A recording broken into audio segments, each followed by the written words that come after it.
begini, jadikan suasana bumi seperti di surga. Meskipun engkau terhimpit dengan hal apapun, kita tetap bersuka cita, karena hati yang gembira adalah obat yang manjur. Semangat yang patah mengerikan tulang. Makanya kalau orang banyak stres, banyak gak gembira, gak senang, marah-marah, bawaannya ya emosional, dan itu akhirnya cepat tua dan sakit-sakitan. Nah, karena kita sudah jelas berkata bahwa hati yang gembira adalah obat yang manjur. Biarlah di hari Natal ini kita merayakannya dengan hati yang gembira, ya, jangan dengan penuh beban. Karena saudaraku, kalau kita merayakan dengan penuh beban, bukan sukacita yang tidak dapat, malah justru sakit, penyakit, dan kegelisahan. Dan hari ini saya mengikuti tema ini adalah pulanglah mereka ke negerinya melalui jalan lain, ya. Ini bicara tentang bagaimana Tuhan menuntun perjalanan orang-orang Majus. Ya, orang-orang Majus adalah salah satu kelompok orang-orang yang diistimewakan atau mengalami hal yang sesuatu yang istimewa. Ya, saudaraku, kalau misalnya kita berjumpa dengan malaikat, ya, malaikat Jibril, ya, yaitu malaikat yang pemberita wahyu, ya, pemberita tentang wahyu bahwa nanti akan ada seorang anak lahir dan anak itu akan diberi nama Immanuel, Allah beserta kita. Dan ketika engkau mendapatkan berita itu secara khusus, berarti itu sesuatu yang sangat berharga. Dan ini salah satu yang mengalami artinya berita tentang kelahiran Yesus Kristus dan disampaikan dengan tanda, ya, dengan tanda. Yaitu orang Majus itu kan kalau zaman sekarang disebut mungkin seperti ahli nujum lah, ya. Jadi dia tahu tentang ilmu perbintangan. Makanya ketika tandanya, ya, bahwa tandanya kalau ada nanti seorang raja yang baru lahir itu, yaitu Yesus Kristus, itu ada bintang, muncul bintang timur, ya, bintang di timur, ya. Berarti bintang itu bukan sembarang bintang, tapi bintang yang besar dan tanda, ada cahaya bahwa hari ini telah lahir seorang juru selamat. Di mana, ya? Ketika dia jalan-jalan, dia nyasar tanya mungkin ke Herodes, ya, di dalam Matius pasal 2 bisa dijelaskan. Nih, orang-orang Majus dari timur sesudah Yesus dilahirkan di Bethlehem di tanah Yudea pada zaman Raja Herodes, datanglah orang-orang Majus dari timur ke Yerusalem dan bertanya-tanya di manakah dia raja orang Yahudi yang baru dilahirkan itu. Kami telah melihat bintangnya di timur dan kami datang untuk menyembah dia. Ketika Raja Herodes mendengar hal itu, terkejutlah ia beserta seluruh Yerusalem. Maka dikumpulkannyalah semua imam, kepala dan ahli Taurat bangsa Yahudi. Lalu dimintanya keterangan dari mereka di mana Mesias akan dilahirkan. Mereka berkata kepadanya, di Bethlehem di tanah Yudea, karena demikianlah ada tertulis dalam kitab Nabi, dan engkau Bethlehem tanah Yehuda, engkau sekali-kali bukanlah yang terkecil di antara mereka yang memerintah Yehuda, karena daripada mula akan bangkit seorang pemimpin yang akan mengembalakan umatku Israel. Lalu dengan diam-diam Herodes memanggil orang-orang Majus itu dan dengan teliti bertanya kepada mereka, bila mana bintang itu nampak. Kemudian ia menyuruh mereka ke Bethlehem. Katanya, pergi dan selidikilah dengan seksama hal-hal mengenai anak itu, dan segera sesudah kamu menemukan dia, kabarkanlah kepadaku supaya aku pun datang menyembah dia. Setelah mendengar kata-kata raja itu, berangkatlah mereka dan lihatlah bintang yang mereka lihat di timur itu mendahului mereka hingga tiba dan berhenti di atas tempat di mana anak itu berada. Jadi saudara-saudara yang kasih dalam Tuhan Yesus Kristus, orang-orang Majus itu datang dari timur dan dia tahu ada satu bintang timur yang menandakan bahwa telah lahir seorang juru selamat, yaitu Kristus. Di mana? Ketika bertanya dia di Bethlehem. Dan hal itu ketika terdengar oleh seorang raja, Herodes. Waktu itu kan raja di Yehuda, Yahudi, Yerusalem adalah satu-satunya adalah Raja Herodes. Tapi ketika orang-orang Majus bertanya di mana raja yang baru dilahirkan itu, ya tentunya itu sebuah saingan buat Herodes. Kaget ya kan? Loh, raja satu-satunya kan hanya saya. Kenapa orang-orang Majus itu datang mencari raja, bahwa ada seorang raja yang baru lahir? Berarti ada sebuah saingan yang sangat mengejutkan buat Herodes, ya kan? Maka dari itu Herodes sebenarnya dia bertanya-tanya untuk menyelidiki, bukan pengen tahu untuk menyembah dia, bukan saudaraku. Dia udah punya niatan jahat. Ini sebenarnya raja ini sudah menjadi saingan buat dia. Makanya pikirannya dia bukan pikiran positif. Dia bertanya-tanya di mana benar gak, dia sampai kumpulkan para imam, ahli-ahli Taurat untuk bertanya benar gak sih ada seorang raja yang baru lahir di Bethlehem ini. Terus akhirnya ahli Taurat dan para imam menjawab betul, karena sebagaimana tertulis bahwa di Bethlehem yang terkecil engkau nggak akan jadi kecil lagi, karena di Bethlehem itu akan bangkit ya seorang raja, seorang juru selamat. Nah itu yang membuat Herodes itu semakin takut, ya semakin takut, bukan semakin senang ketika Yesus lahir, tapi semakin takut. Karena buat Herodes itu adalah pertentangan, ya tantangan yang sangat besar. Jika lahir seorang raja berarti ada raja dua di situ, ya kan? Padahal menurut Herodes hanya satu-satunya dia raja yang memimpin bangsa Israel atau Yerusalem. Tapi Herodes ternyata ada kelahiran Yesus Kristus itu membuat saingan besar buat dia. Biasa ya, kalau di dalam di dalam pekerjaan atau dalam pelayanan pun seringkali begitu, ya kan? Ada misalkan kalau gereja sudah besar, biasanya ada saingan saling sikut menyikut, betul nggak? Wah ini gembala ini saingan saya nih, kalau bisa udah lengserkan saja, betul nggak? Ya, bukan hanya terjadi di dalam dunia artinya rohani, dunia politik atau panggung politik, di dalam gereja pun terjadi seperti itu, betul atau betul?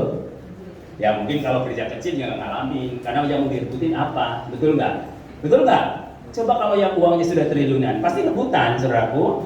Coba kalau hamba Tuhan mau diutus kemana? GGP Mergosono, waduh mikir dulu dia, doa puasa dulu, saudaraku. Sampai 7 hari 7 malam, ini benar-benar dari Roh Kudus nggak? Coba kalau misalkan tiba-tiba diutus gereja yang besar, di kota besar yang perpuluhannya banyak, wah ini dari Tuhan pasti. Hari ini berita datang, pengumuman langsung besok berangkat. Betul atau betul? Itu karena manusiawi, pikirannya adalah duniawi, uang dan uang. Ya, dia nggak tahu bahwa Tuhan yang kita sembah itu Tuhan yang dahsyat. Dia bisa mengubah padang gurun menjadi taman Tuhan, ya kan?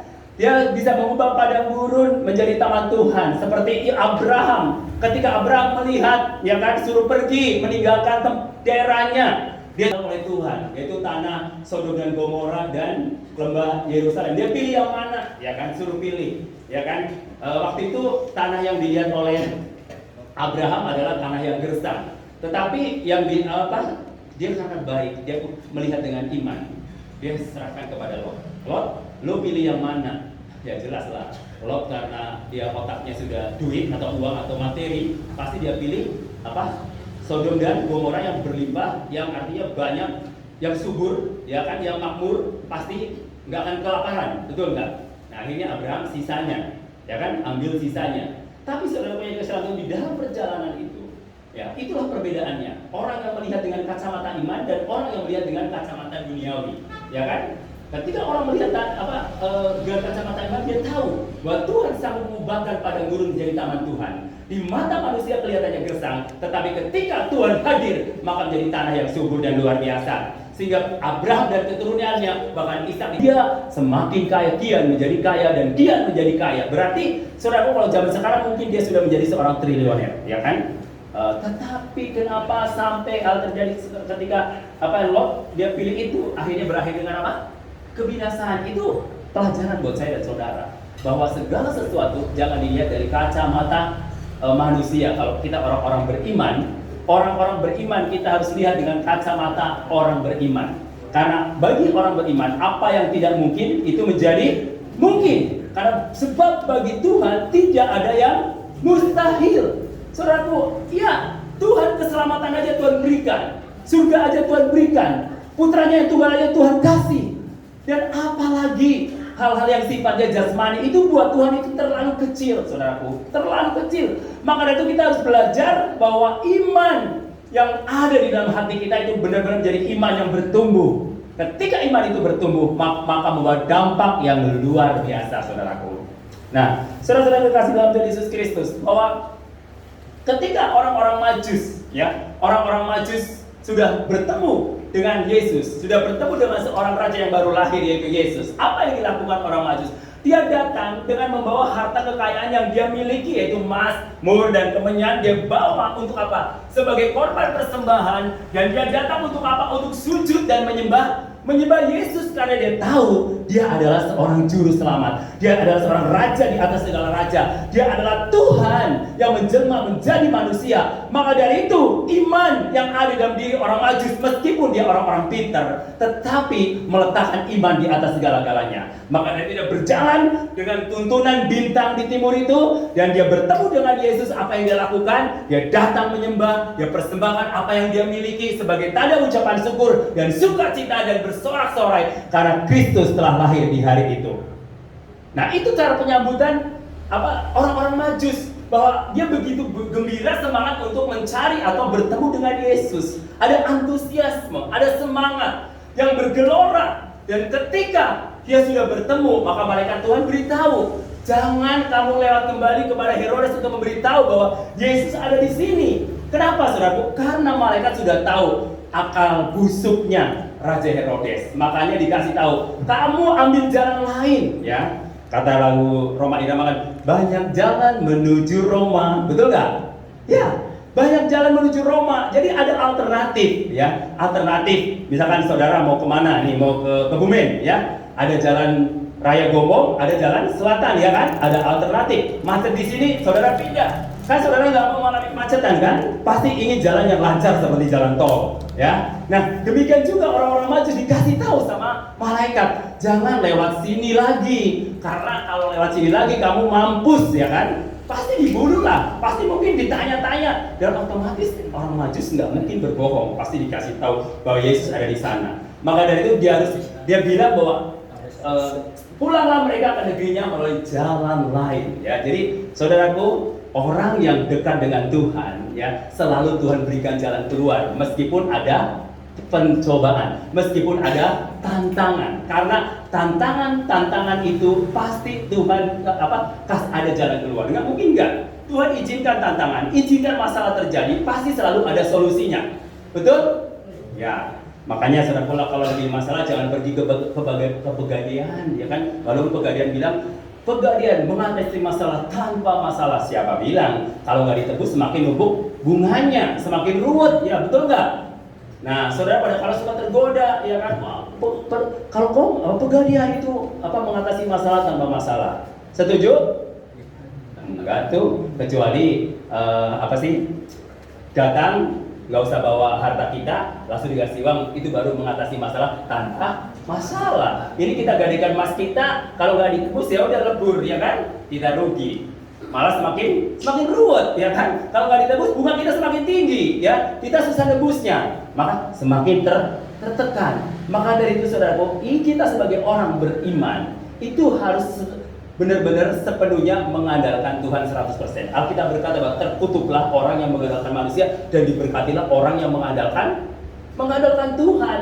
Dan kehadiran Yesus di muka bumi ini bukan hanya sekedar hadir, tapi Yesus itu harus benar-benar menguasai dan bertata dalam hidup kita, menguasai hidup kita, sehingga hidup kita milik Tuhan 100%, bukan milik siapa-siapa lagi, ya. Paulus berkata begini, adapun hidupku ini bukannya aku lagi, melainkan Kristus yang hidup di dalam aku. Artinya bahwa ketika Paulus percaya Yesus, dia menyerahkan hidupnya, bahwa hidupnya bukan milik Paulus lagi, tapi milik Tuhan Yesus Kristus. Makanya Paulus tidak pernah gentar sedikit pun ketika dia melayani Tuhan. Di tengah-tengah pencobaan, tantangan, bahkan dia hampir mengalami kram kapalnya, bahkan pernah digigit ular, pernah ditampar, dipukulin mungkin 39 kali, tapi Paulus tidak pernah menyerah. Dia katakan, aku tetap berdiri teguh dan aku tetap mau melayani Tuhan meskipun dia harus mengalami kematian dan nyawa taruhannya. Dia nggak pernah takut, saudaraku. Kenapa? Karena ada Roh Kudus yang menguatkan Paulus. Ada Yesus dalam hatinya berkata bahwa Paulus itu bukan miliknya Paulus lagi, tapi miliknya Tuhan Yesus Kristus. Kalau orang Kristen menyadari bahwa engkau adalah miliknya Yesus Kristus, dan engkau adalah yakin bahwa Yesuslah satu-satunya penguasa hidupmu, engkau nggak akan khawatir hidupmu. Engkau pasti nggak akan ketakutan ketika mengalami tantangan, mengalami masalah. Ketika engkau memberitakan Injil, engkau ditolak. Ketika engkau memberitakan Injil, engkau dihantam atau dipukul, engkau tidak akan takut. Kenapa? Karena itu memang sudah digenapi oleh firman Tuhan. Alkitab berkata bahwa Yesus Kristus datang bukan saja membawa damai, tetapi membawa apa? Pedang. Ya, arti pedang berarti ada konflik. Berarti saudaraku, kalau saudara terima Yesus, pasti saudara akan dikucilkan. Ya kan, kalau mungkin dari lingkungan yang belum mengenal Tuhan, saudara akan dikucilkan. Saudara mungkin akan kehilangan warisan, betul? Nah, banyak orang yang akhirnya mundur, apalagi kalau bicara kehilangan warisan. Ya, nggak mau, bahkan orang rela membunuh demi warisan. Nah, itulah. Banyak orang ribut, ya kan? Anak membunuh ibu kandungnya dan keluarganya. Ya baru-baru ini, ya kalau bukan baru ini, sering diberita kalau saudara lihat. Karena apa? Warisan. Maka dari itu saudaraku, kalau misalkan ada ancaman, kalau kamu percaya Yesus, berarti kamu keluar dari rumah, dari keluarga saya, dan kamu jangan berharap kembali lagi dan mendapatkan warisan. Saudaraku, tetapi kalau dia punya keyakinan, dia tahu persis mengikut Yesus itu ada konflik, ada tantangan, dia nggak akan mundur. Karena apa? Warisan itu sifatnya sementara, tapi warisan dari surga itu sifatnya abadi dan kekal. Amin.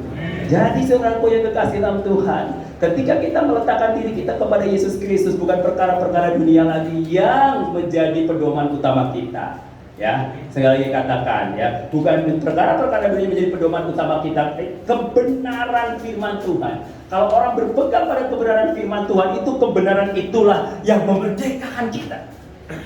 Kebenaran firman Tuhan itulah yang memerdekakan kita. Sehingga ketika kita beriman kepada kebenaran itu dan hidup kita itu benar-benar merdeka. Arti merdeka itu berarti terlepas dari segala kekhawatiran, segala ketakutan, kecemasan. Karena apa, saudaraku? Bahwa ketika Kristus datang ke dalam dunia ini bukan hanya membawa keselamatan, tetapi dia membawa sukacita, damai sejahtera. Apa arti damai sejahtera, saudara? Damai sejahtera itu berarti suatu perasaan ketenangan batin yang luar biasa, yang tidak bisa digantikan oleh apapun. Nah, damai sejahtera bisa hilang nggak? Bisa hilang nggak? Hah? Kalau sumbernya dari uang, sumbernya dari perkara-perkara duniawi, damai sejahtera itu akan hilang. Tetapi kalau sumbernya dari Roh Kudus, dari Tuhan Yesus Kristus, maka damai sejahtera itu tidak akan pernah hilang. Karena damai sejahtera yang kuberikan atau diberikan oleh Yesus adalah sifatnya abadi. Nah, banyak orang, aduh saya sudah kehilangan damai sejahtera. Berarti imannya kepada Yesus itu berdasarkan moodi. Tahu moodi? Berdasarkan perasaan. Kalau lagi moodnya bagus, damainya ada. Kalau lagi moodnya gak bagus, damainya hilang. Jadi begitu terus, ya. Padahal Yesus, iman dalam Yesus Kristus itu bukan berdasarkan perasaan, ya. Perasaan itu berubah-ubah. Kadang-kadang nanti moodnya bagus, berarti imannya sungguh-sungguh, betul nggak? Kalau moodnya lagi jelek, bad mood, disuruh melayani, ayo kamu melayani dong, tugas hari ini. Aduh, maaf Pak Pendeta, lagi nggak mood. Melayani Tuhan lagi nggak mood, memang lagi pacaran, ya kan? Kalau pacaran lagi nggak mood dan nggak mood, ya kan? Kalau melayani Tuhan nggak ada istilah mood dan tidak mood, selalu mood. Amin. Karena yang kita beritakan itulah good news, bukan bad mood, tapi good mood. Ingat itu, kabar sukacita, ya. Yang kita beritakan. Bagaimana kalau kita yang memberitakan kabar sukacita sedangkan kita bad mood? Katanya kita memberitakan kabar sukacita, tapi kita bad mood, nggak bisa diterima oleh orang yang mendengarkan berita sukacita ini. Maka dari itu saudaraku, bahwa kita harus benar-benar menghidupi kebenaran firman Tuhan itu di dalam hidup kita, sehingga kita itu benar-benar hidup meskipun di tengah-tengah suasana yang tidak hidup. Mengerti maksud saya? Ya, meskipun di suasana yang sepertinya tidak ada kehidupan. Mungkin kalau hidup di desa pergosokan atau daerah gunggung, kadang-kadang membosankan, seperti tidak ada tanda-tanda kehidupan gitu, nggak seramai kota besar, ya. Tapi saudaraku, Tuhan, ketika kau ditempatkan dimanapun, berarti Tuhan punya tujuan yang luar biasa. Kalau kau ditempatkan di Gombong, di Pergosono, berarti Tuhan punya tujuan hidupmu di sini untuk melakukan perkara-perkara yang ajaib dan luar biasa. Dimanapun saja berada, Tuhan punya kuasa yang sama. Mau di kota besar, di kota kecil, di pedesaan, di pedalaman, sama. Kalau kita melihat perspektifnya dengan kacamata iman. Tapi kalau dengan kacamata dunia ya nggak bisa, saudaraku. Dan itu akan berbeda, ya, berbeda, saudaraku. Maka dari itu Tuhan kita hadir, lahir itu bukan saja untuk orang yang berada di kota besar, tapi juga berada di kota-kota atau daerah-daerah terpencil. Perlu mendengarkan kabar baik, karena keselamatan itu buat kita semua, bukan orang-orang tertentu. Tugas kita adalah memberitakan keselamatan itu. Saudaraku yang kekasih dalam Tuhan, kenapa mereka melalui jalan lain? Dia tahu ada tantangan. Kalau ada tantangan, berarti cara mengatasinya bagaimana? Ya, ini misalnya, udah tahu ada dalam kitab perjalanan ada lubang besar, misalkan di jalan itu. Saudara mau tabrak lubang besar atau menghindari lubang besar? Kalau tabrak lubang besar resikonya pasti kecelakaan, ya kan? Saudara harus hindari supaya tidak terjadi kecelakaan. Makanya Tuhan kasih tahu kepada orang Majus, jangan lewat jalan itu lagi. Kamu pilih jalan yang lain, karena di sana ada bahaya. Dan dia nurut. Nurut, meskipun mungkin agak jauh perjalanannya, tapi dia nurut sama Tuhan. Supaya apa? Keselamatan terjadi bagi orang-orang Majus. Karena belum waktunya orang-orang Majus untuk mengalami kematian waktu itu. Dia harus memberitakan kabar baik ini kepada orang-orang di seluruh Yerusalem dan seluruh penjuru dunia, agar mereka boleh mendengar nama Yesus. Dialah Raja di atas segala raja. Jadi saudaraku yang kekasih dalam Tuhan, hari ini saya mau katakan bahwa Yesus Kristus, tadi saya katakan bahwa Yesus itu datang bukan hanya untuk membawa tadi keselamatan, tapi ada damai sejahtera, ada sukacita. Sukacita, kenapa sukacita? Saudaraku, sukacita itu adalah obat yang paling luar biasa dalam hidup kita. Apa arti sukacita? Sukacita itu berarti kegembiraan yang meluap-luap. Dan karena apa? Karena Roh Kudus, ya. Paulus ketika berada di dalam jemaat Filipi, dia berkata kepada orang-orang Filipi bahwa tetaplah bersukacitalah senantiasa, dan sekali lagi aku katakan bersukacitalah. Dia katakan bersukacitalah kenapa? Saudaraku, waktu Paulus menulis surat itu, dia berada di mana? Di mana saudaraku? Di penjara. Coba bayangin saudara. Saudara pernah lihat orang atau melayani di penjara? Pernah mengunjungi orang yang berada di penjara? Pernah nggak? Waduh, kalau yang belum pernah ini berarti belum pernah melayani ke penjara ya. Jangan sampai Yesus nggak kenal kamu loh. Karena Yesus bilang begini loh. Pada waktu di dalam Matius 25 itu di sana jelaskan, ketika aku lapar kamu nggak beri aku makan, ketika aku di penjara kamu nggak mengunjungi aku, ketika aku telanjang kamu nggak beri aku pakaian, ketika aku sakit kamu nggak kunjungin aku atau jenguk aku di rumah sakit.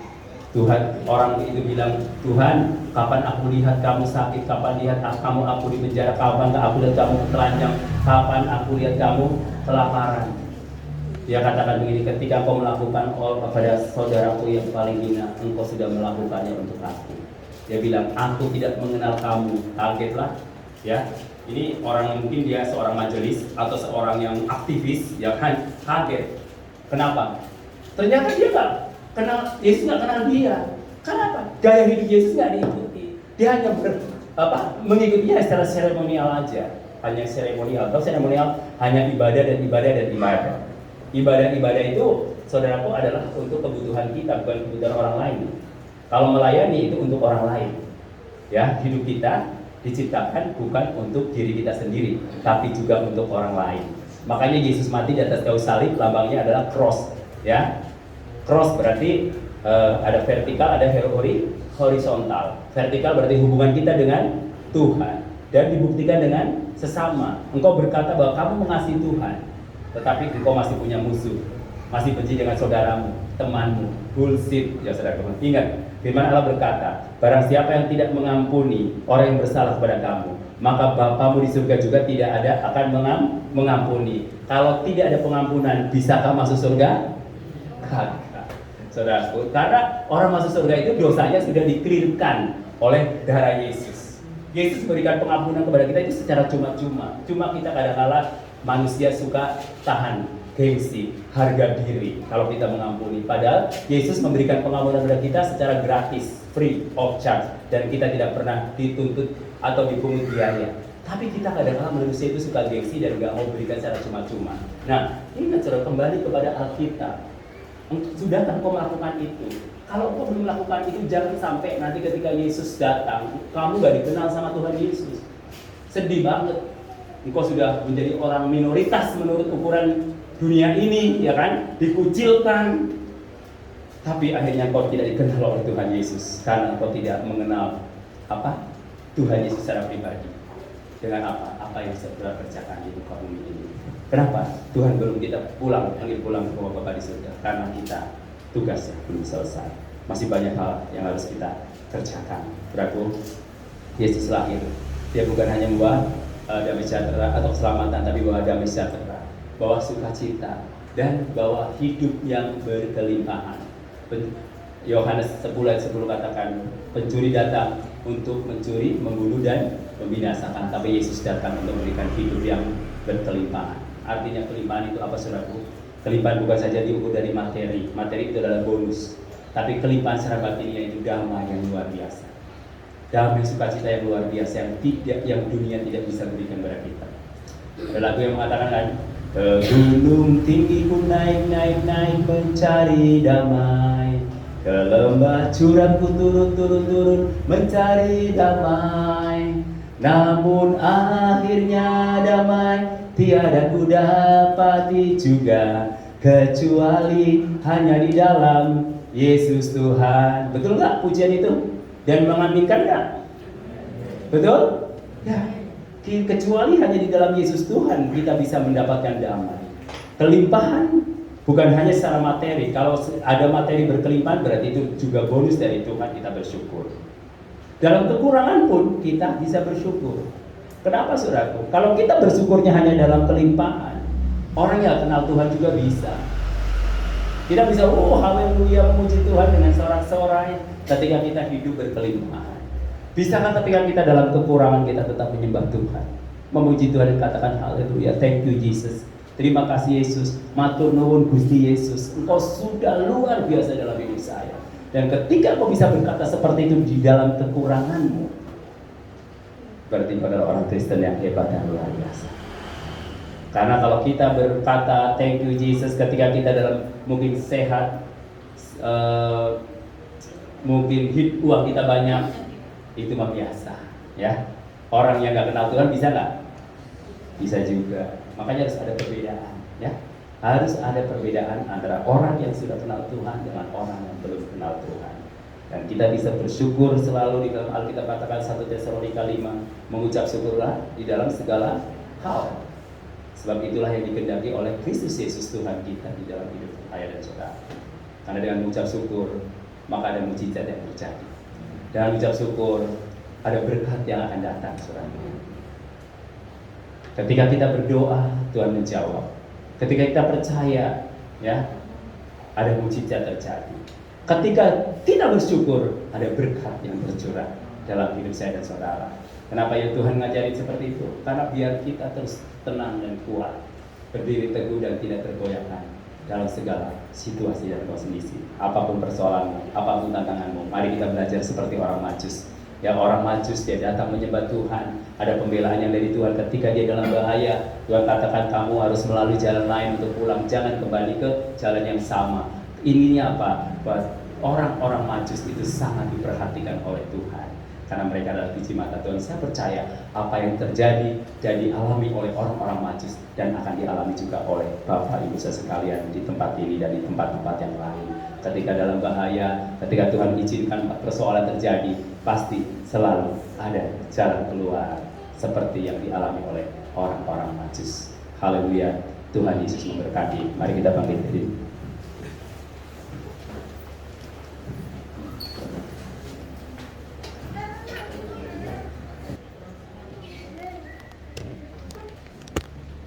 Haleluya, mari kita datang menyembah Dia.